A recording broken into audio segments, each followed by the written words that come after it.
Imagine you're exploring the surface of the moon. The setting is sterile, quiet, a gorgeous playground of alien crystals and sleek, ancient architecture.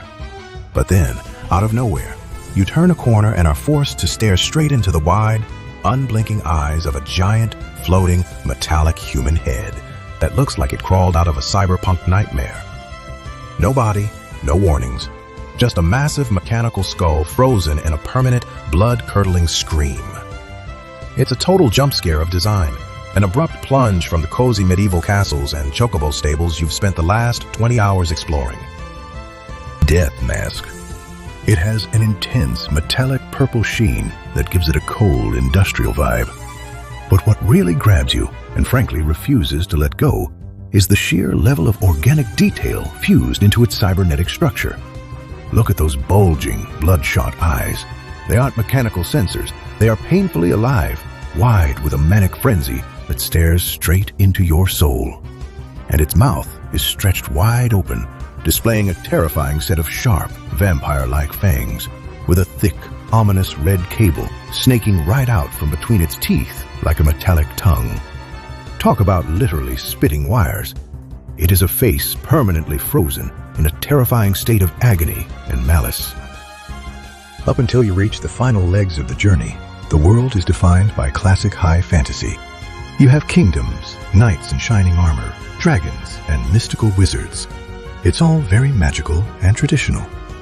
But once you head up to the lunar subterrane, deep into the core of the moon, the vibe completely shifts. Suddenly, you're traversing an ancient, sterile lunar base. The environment is cold, advanced, and deeply eerie, telling a silent story of an ancient, hyper-advanced race called the Lunarians, who went into stasis thousands of years ago. The presence of this mechanized skull serves as a stark, narrative reminder that this isn't just a magical fairy tale world anymore. If the design feels familiar, that's because it heavily draws from the dark, surrealist biomechanical aesthetic popularized by legendary artist H.R. Giger. It perfectly mirrors that uncomfortable blend of organic flesh and mechanical coldness, reminiscent of classic late 80s and early 90s cyberpunk anime like Akira or Guyver. The idea of a traditional death mask, historically a plaster or wax cast taken from a person's face right after they passed away to preserve their likeness, is completely twisted on its head. Instead of a peaceful, somber memorial to the deceased, this is an industrial, screaming, weaponized version of death itself, transforming a historical funerary tradition into a living, floating, cybernetic executioner. In the original Japanese versions, its name is simply transliterated as phase, hinting at its nature as a technological construct or a security phase in a machine. Western players saw it localized as Death Mask, and it holds the incredibly low drop rate for one of the rarest, most elusive pieces of protective headwear in the entire game.